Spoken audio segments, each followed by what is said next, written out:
हाय दोस्तों, कैसे हैं आप लोग। Welcome to my channel. My name is Sanjay. आज है 20 दिसंबर और 20 दिसंबर के सारे इंपॉर्टेंट करंट अफेयर्स के क्वेश्चन इस वीडियो में। तो चलिए स्टार्ट करते हैं और देखते हैं हमारा आज का पहला क्वेश्चन क्या है। हमारा क्वेश्चन है आज का, मनोहरी गोल्ड चाय जो अभी चर्चा में बनी हुई है, यह किस राज्य से है। आपको बताना है जो मनोहरी चाय है जो अभी चर्चा में है, क्योंकि इसकी जो कीमत है, इसकी जो कॉस्ट है वो कितनी है, 1 लाख पर केजी है। तो चर्चा वाली बात तो है ही। तो ये किस राज्य की है ये आपको बताना है। तो ऑप्शन है ए उड़ीसा, बी आंध्र प्रदेश, सी असम, डी राजस्थान। इसका जो राइट आंसर रहेगा वो क्या रहेगा, ऑप्शन नंबर सी, यानी असम राज्य की ये चाय है। असम राज्य में उगाई जाती है इस चाय को। अब बात करें इसकी 1 लाख कीमत कैसे हुई। देखिए, जो सौरभ टी ट्रेडर्स हैं उनके यहाँ सार्वजनिक जो नीलामी लगी है इस चाय की, वो कितनी लगी है, 99,999 केजी पर रुपए पर केजी। कितनी लगी है, 99,999 पर केजी। तो 1 लाख हो गई है। तो ये चाय कितने रुपए किलो बिची है, 1 लाख रुपए पर केजी चाय बिची है। और कहाँ पे, सौरभ टी ट्रेडर्स जो हैं उनके यहाँ पर इस चाय की सार्वजनिक नीलामी हुई है। ठीक है, ये आपको याद रखना है। बात करें, ऐसा पहले कभी भी और कभी भी हुआ है कि और भी कोई चाय ऐसी बिची है, तो जी हाँ बिची है। 2017 में एक चाय थी जिसका नाम था गोल्डन बटरफ्लाई टी। क्या नाम था, गोल्डन बटरफ्लाई टी। उसकी भी कीमत अप्रॉक्स इतनी थी, कितनी थी, 75,000 किलोग्राम।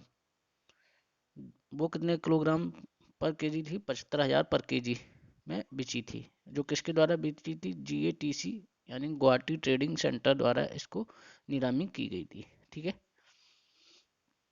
अब असम में तो होती है ये, असम में किस जिले में होती है, तो असम का जो डिब्रूगढ़ जिला है उसमें इसका उत्पादन किया जाता है। कौन सा जिला, डिब्रूगढ़। डिब्रूगढ़ जिले में असम का इस चाय का उत्पादन किया जाता है। क्या नाम है इस चाय का, मनोहरी गोल्ड टी। ठीक है, तो ये आपको याद होना चाहिए। और अब चाय की बात आई है तो GI टैग जो सबसे पहले भारत में दिया गया था वो किसको दिया गया था, चाय को ही दिया गया था। और वो चाय कहाँ की थी, दार्जिलिंग की थी। चाय का नाम जब भी आता है तो दो ही चीज़ें याद आती हैं, तो दार्जिलिंग में चाय होती है तो फिर असम में चाय होती है।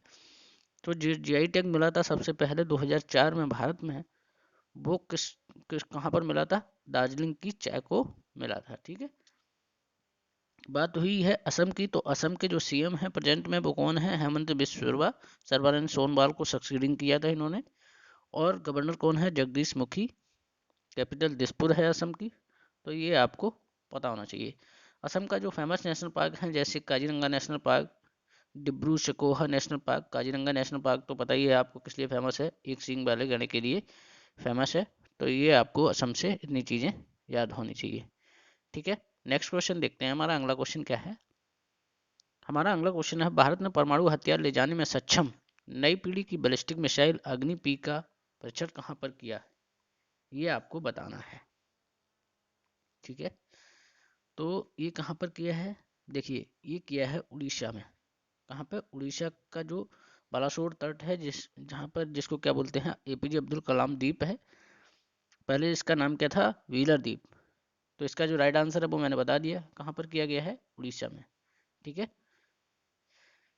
किसके द्वारा किया गया है, ये किया गया है DRDO द्वारा। अग्नि P या अग्नि प्राइम, इस मिसाइल का क्या नाम है, अग्नि P या अग्नि प्राइम। ये क्या है, जैसे कि इसमें लिखा हुआ है नई पीढ़ी की बैलिस्टिक मिसाइल है। तो जो नई पीढ़ी है उसको परमाणु हथियार ले जाने में सक्षम है ये मिसाइल। उड़ीसा की बात करें तो उड़ीसा दिवस कब मनाया जाता है, 1 अप्रैल को। कब मनाया जाता है, 1 अप्रैल को उड़ीसा दिवस या उत्कल दिवस। ठीक है।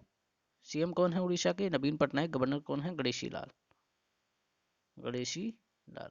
तो ये उड़ीसा से याद रखिए। अब बात करें इस अग्नि P की कुछ खासियत देख लीजिए। जैसे ये 2000 किलोमीटर तक मार कर सकती है, इसकी जो क्षमता है वो कितनी है, 1000 से 2000 किलोमीटर के बीच में ये क्षमता है इसकी, जो अचूक निशाना भेज सकती है। ठीक है।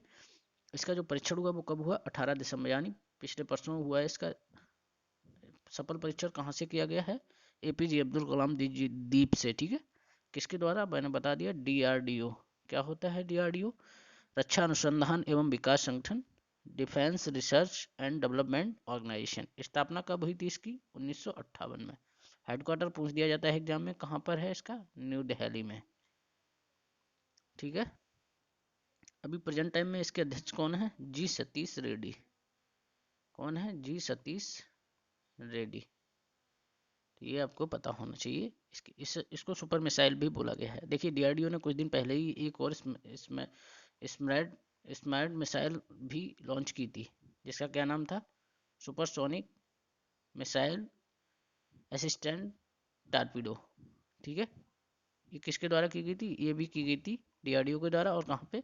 बालासोर तट से ही इसको भी सफल परीक्षण किया गया था। ये अर्थ सतह से सतह पर मार करने वाली मिसाइल है। इसको ट्रेंस वगैरह में कैरी किया जा सकता है, ठीक है। तो ये आपको याद रखना है। अब DRDO ने बहुत सारी चीज़ें बनाई थी, जैसे ये स्मैट बनाया था। अभ्यास ड्रोन भी DRDO द्वारा ही बनाया गया था, आप लोगों को पता हो अगर तो। अभ्यास ड्रोन ये भी DRDO के द्वारा बनाया। CRPF का जो एक रक्षिता बाइक एम्बुलेंस थी, वो किसने बनाया था?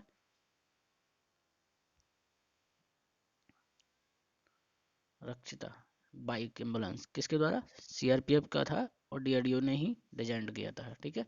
तो इतनी सारी चीज़ें आपको याद होना चाहिए। नेक्स्ट क्वेश्चन देखते हैं। हमारा अगला क्वेश्चन क्या है? हमारा अगला क्वेश्चन है, तमिल थाई बजतु को किस राज्य ने अपना राज्यगीत घोषित किया है? तमिल थाई बजतु, आपके ऑप्शन है उत्तर प्रदेश, तमिलनाडु, सी महाराष्ट्र, डी अरुणाचल प्रदेश। नाम से क्लियर हो रहा होगा। तो किसने किया है ये किया है तमिलनाडु ने। किसने किया है ये? तमिलनाडु का बनना। और ये गीत जो है, कौन सा गीत है ये? तमिल थाई बजतू, ये इनका राष्ट्रीय गीत इन्होंने घोषित किया, अपने राज्य का राष्ट्रीय गीत घोषित किया है। इसको जो मद्रास उच्च न्यायालय है उसने फैसला सुनाया है कि इस गीत को केवल, ये कोई गीत नहीं है, प्रार्थना गीत है। जब भी जैसे क्या होते हैं, सरकारी कार्यालय हैं या ऑफिस हैं, शैक्षणिक संस्थान है, उनमें कोई भी फंक्शन होगा उससे पहले इस गीत को बजाना अनिवार्य कर दिया गया है। इसको सुनना चाहिए, तब आगे के कार्यक्रम स्टार्ट किए जाए। साथ ही साथ तमिलनाडु के साथ साथ केंद्र शासित जो प्रदेश पांडिचेरी है, उसने भी इसे अपना ऑफिशियल गीत को घोषित कर दिया है। तो ये आपको याद होना चाहिए। बात करें तमिलनाडु की, तो तमिलनाडु के CM कौन है? MK Stalin. गवर्नर कौन है? RN रवि। कैपिटल कहाँ पे है? चेन्नई, तमिलनाडु, ठीक है। तो इतनी चीज़ें आप लोगों को तमिलनाडु से याद होनी चाहिए। नेक्स्ट क्वेश्चन देखते हैं। हमारा अगला क्वेश्चन क्या है? हमारा अगला क्वेश्चन है, माँ उमिया धाम माँ उमिया धाम विकास परियोजना की आधारशिला किसके द्वारा रखी गई है? आपके ऑप्शन हैं A Narendra Modi, B Amit Shah, C Nitin Gadkari, D Arvind Milkha. तो इसका जो राइट आंसर रहेगा वो क्या है? Option number B Amit Shah के द्वारा रखी गई है। जो अपने केंद्रीय गृह मंत्री हैं अमित शाह, उन्हीं के द्वारा माँ उमिया धाम, जो कि गुजरात के अहमदाबाद में है, उसकी एक आधारशिला रखी गई है। उसका क्या है? शिलान्यास, सॉरी, उसको बनाने की नींव रखी गई है। जिसके लिए जो जगह का अलॉटमेंट किया गया है वो कितना है? 74,000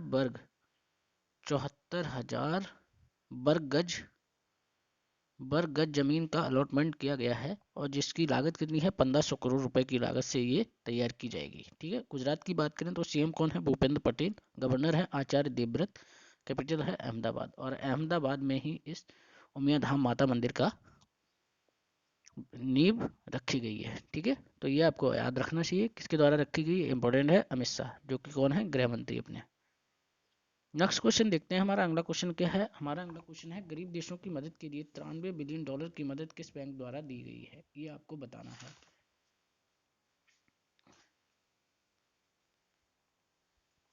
ठीक है।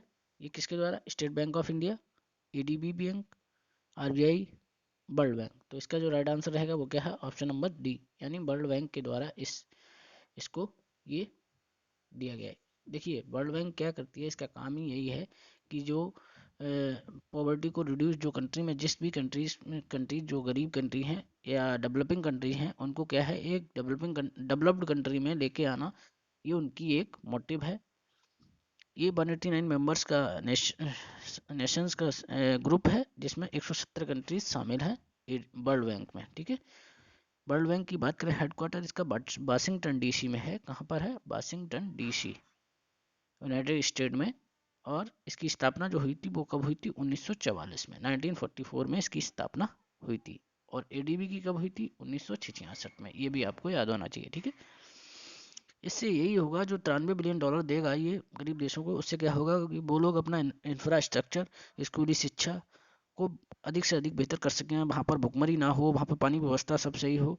तो देश की तरक्की के लिए ये लोग इतना रुपए गरीब देशों को दान करेंगे, देंगे, ठीक है, उनकी स्थिति को सुधारने के लिए। तो ये आपको याद होना चाहिए, ठीक है। नेक्स्ट क्वेश्चन देखते हैं, हमारा अगला क्वेश्चन क्या है। हमारा अगला क्वेश्चन है, WHO द्वारा भारत के लिए बच्चों के उपयोगी के लिए किस टीके को मंजूरी दे दी है? देखिए, भारत में WHO के द्वारा जो बच्चों के टीके लगने हैं, वो किस वैक्सीन को मंजूरी दी है? ये भारत WHO द्वारा दे दी गई है। स्पुतनिक, बी कोवैक्स, सी कोवैक्सीन, डी कोविशील्ड। तो इसका जो राइट आंसर रहेगा वो क्या रहेगा? ऑप्शन नंबर बी, कोवैक्स जो वैक्सीन है उसके द्वारा WHO द्वारा उसको क्या कर दिया, मंजूरी दे दी गई है। लेकिन अभी ये भारत में अप्रूवल नहीं मिला है। और भारत में जो अप्रूवल मिलेगा वो किसके द्वारा मिलेगा? जो भारत में DGCI वर्क करता है, उसका अप्रूवल लेना बहुत ज़रूरी होता है किसी भी वैक्सीन के लिए। तो ये जो वैक्सीन है भारत में तभी अप्रूव होगी जब DGCI इसको क्लियर करेगा। या ये कह सकते हैं कोवैक्स जो DGCI की जो मानकों पे खरी उतरती है, तो इसको अप्रूवल मिल जाएगा। और अप्रूवल मिलते ही इस वैक्सीन को किसके द्वारा बनाया जाएगा ये भी आपको पता होना चाहिए। जो सीरम इंस्टीट्यूट ऑफ इंडिया है हमारे यहाँ, जिसका हेडक्वार्टर बेंगलुरु में है और जिसके संस्थापक साइरस पूनावाला जी हैं, उन्हीं की जो सीरम इंस्टीट्यूट है उसी के द्वारा इस वैक्सीन को बनाया जाएगा भारत में। किसके लाइसेंस पे? जो नोवावैक्स, ये जो कोवैक्स की कंपनी है US बेस्ड, इसके लाइसेंस पर यहाँ इंडिया में सीरम इंस्टीट्यूट इस वैक्सीन को तैयार करेगा, ठीक है। वो भी DGCI के अप्रूवल तक, ये आपको याद होना चाहिए, ठीक है। नेक्स्ट क्वेश्चन देखते हैं, हमारा अगला क्वेश्चन क्या है। हमारा अगला क्वेश्चन है, दिसंबर 2021 में नाइटहुड पुरस्कार से किसे सम्मानित किया गया? देखिए, ये नाइटहुड पुरस्कार किसको दिया जाता है ये आपको पता होना चाहिए। ये इस बार जो दिया गया है, ये दिया गया है मोटर जो स्पोर्ट रेसर हैं उनको दिया गया है। आपके ऑप्शन है A Sebastian Vettel, B Max Verstappen, C Lewis Hamilton, D लोहकिन। तो इसका जो राइट आंसर रहेगा वो क्या है? Option number C, Lewis Hamilton. Lewis Hamilton Mercedes के ड्राइवर हैं और ये ब्रिटेन के रहने वाले प्लेयर हैं। तो ये फार्मूला 1 के ड्राइवर हैं और ये 7 बार फार्मूला 1 चैंपियन रह चुके हैं। 104 ग्रांड प्रिक्स इन्होंने अपने इस रेसिंग लाइफ में जीती हैं। मर्सिडीज के प्लेयर हैं। और नाइटहुड जिसको पुरस्कार मिल जाता है तो उसके नाम के आगे क्या होता है? सर की उपाधि मिल जाती है। तो अब ये कौन बन गए हैं? सर लुइस हैमिल्टन, ठीक है। अब इनको क्या बुलाया जाएगा? सर लुइस हैमिल्टन के नाम से जाना जाएगा। इनका जो नॉमिनेशन हुआ था नाइटहुड के लिए पहले ही हो गया था, लेकिन अभी इनको जो पुरस्कृत किया गया है वो अभी कल किया गया है, ठीक है। तो ये आपको याद होना चाहिए। चलिए नेक्स्ट क्वेश्चन देखते हैं, हमारा अगला क्वेश्चन क्या है। हमारा अगला क्वेश्चन है, 2021 BWF विश्व चैंपियनशिप में स्वर्ण पदक विजेता कौन बने हैं? देखिए, विश्व चैंपियनशिप जो अभी चल रही थी, कहाँ पर? चाइना के शहर में चल रही थी। उसमें जो विजेता बने हैं वो कौन बने हैं? आपके ऑप्शन हैं अरविंद सक्सेना, लक्ष्य सेन, किदाम्बी श्रीकांत, लोहो किन। तो इसका जो राइट आंसर रहेगा वो क्या है? ऑप्शन नंबर डी, लोहो किन। लोहो किन मलेशिया के प्लेयर हैं और इन्हीं को जो विश्व बैडमिंटन चैंपियनशिप है उसमें क्या इन्होंने गोल्ड जीता है, स्वर्ण पदक जीता है। यानी ये विजेता रहे हैं 2021 के BWF के विजेता 2021 में कौन रहे हैं? लोहो किन। ये मलेशिया के प्लेयर हैं, ठीक है। ये आपको याद होना चाहिए। और इसमें जो सिल्वर पे रहे हैं वो कौन रहे हैं? किदाम्बी श्रीकांत जो सिल्वर पे रहे हैं। और ये इतिहास रच गया है कि कोई भी भारतीय प्लेयर पहली बार विश्व बैडमिंटन वर्ल्ड फेडरेशन में पहली बार फाइनल में इंटर किया है। इन्होंने किसको हरा के एंटर किया था? इन्होंने लक्ष्य सेन को हराकर। लक्ष्य सेन रजत पदक जीत चुके, सेमीफाइनल में ये हार गए थे। इनका सेमीफाइनल हुआ था, तब ये जाके फाइनल में किसके सामने मिले थे? लोहो कीन के सामने। और लोहो कीन ने इनको हरा दिया और गोल्ड इनके पास है और सिल्वर इनको मिला है। तो ये आप लोग याद रखिए, ये बहुत बड़ी बात है किदाम्बी श्रीकांत के लिए और भारत के लिए भी। ये पहली बार कोई भारत का प्लेयर इस सेमीफाइनल में पहुंचा है, ठीक है। यहाँ तक पहुंचा, ये हिस्ट्री रिकॉर्ड किए हैं इन्होंने, किदाम्बी श्रीकांत ने। अब बात करें BWF की, तो इसकी स्थापना जो हुई थी 1977 में हुई थी, ठीक है। ये आपको याद रखना। और ये इसका 26वां एडिशन था, ये कौन सा टूर्नामेंट था? 26वां। कब से कब तक था? 12 दिसंबर से 19 दिसंबर तक चला था। ठीक है। स्थापना इसकी कहाँ पर हुई थी? स्पेन का जो शहर है पेलोसीडियो डी लॉस डिकोटा, वहां पर इसकी स्थापना हुई थी। ठीक है। हॉलवा, तो ये आपको याद रखना चाहिए। भारत इसकी मेजबानी कब करेगा? 2026 में भारत इसकी मेजबानी करेगा। 2026 में भारत भी इसको होस्ट करेगा, तो ये भी आपको याद होना चाहिए। ठीक है, इस बार चाइना ने किया है, 2026 में भारत करेगा। चलिए नेक्स्ट क्वेश्चन देखते हैं। तो ये थे सारे इंपॉर्टेंट क्वेश्चन आज के।